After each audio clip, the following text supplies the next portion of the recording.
Halo semuanya, perkenalkan nama saya Salitza Asmi Zana Kusuma dengan NIM 2108573. Saya adalah mahasiswa Administrasi Pendidikan Universitas Pendidikan Indonesia. Pada kesempatan ini, saya akan menyampaikan pembahasan tentang menjaga kemurnian bahasa Indonesia di tengah era globalisasi dan digitalisasi supaya tetap terpelihara dan dikenal di kancah internasional. Bahasa merupakan sarana manusia untuk berpikir yang merupakan sumber awal manusia memperoleh pemahaman dan ilmu pengetahuan.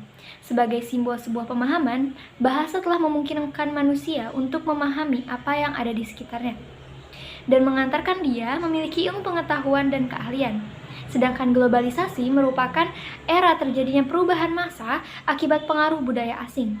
Globalisasi mempengaruhi semua aspek kehidupan, termasuk bahasa. Eksistensi bahasa Indonesia yang merupakan jati diri bangsa Indonesia pada era globalisasi sekarang ini perlu dibina dan dimasyarakatkan oleh setiap warga negara Indonesia. Hal ini diperlukan agar bangsa Indonesia tidak terbawa arus oleh pengaruh dan budaya asing yang tidak sesuai dengan bahasa dan budaya bangsa Indonesia. Pengaruh alat komunikasi yang begitu canggih harus dihadapi dengan mempertahankan jati diri bangsa Indonesia, termasuk jati diri bahasa Indonesia.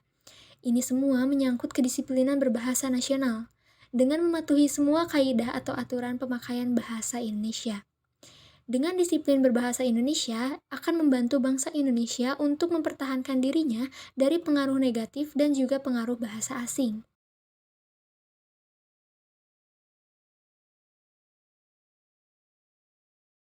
Kami putra dan putri Indonesia menjunjung bahasa persatuan bahasa Indonesia. Itulah penggalan kalimat dari Sumpah Pemuda yang menyatakan bahasa Indonesia adalah bahasa persatuan bangsa. Bahasa Indonesia lahir pada 28 Oktober 1928 ketika para pemuda Indonesia melakukan ikrar yang disebut Ikrar Sumpah Pemuda.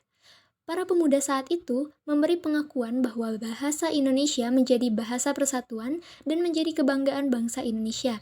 Karena itulah Oktober biasa diperingati sebagai bulan bahasa dan sastra. Indonesia merupakan negara yang kaya akan bahasa. Etnolog mencatat bahwa di Indonesia ada 707 bahasa yang dituturkan oleh sekitar 221 juta penduduk. Untuk itu, bahasa Indonesia dijadikan sebagai bahasa nasional agar menjadi pemersatu dan penghubung bagi seluruh masyarakat Indonesia dalam berkomunikasi. Selain itu, disebutkan dalam Undang-Undang Nomor 24 Tahun 2009 Pasal 25 Ayat 1 mengatakan bahwa bahasa berfungsi sebagai jati diri bangsa, kebanggaan nasional, sarana pemersatu berbagai suku bangsa, serta sarana komunikasi antar daerah dan antar budaya daerah. Jadi, jati diri bangsa Indonesia adalah terletak dari bahasanya. Jika bahasa Indonesia mulai memudar, maka sama artinya dengan jati diri yang mulai hilang. Bahasa Indonesia dapat bertahan di era globalisasi dan perkembangan teknologi asalkan dibatasi dari pencampuran bahasa asing dan slang words yang berlebihan, serta digunakan sebagai bahasa di internet.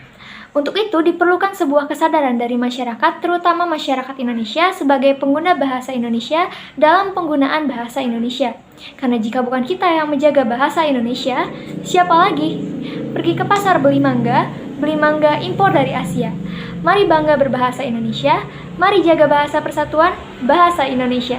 Sekian, terima kasih.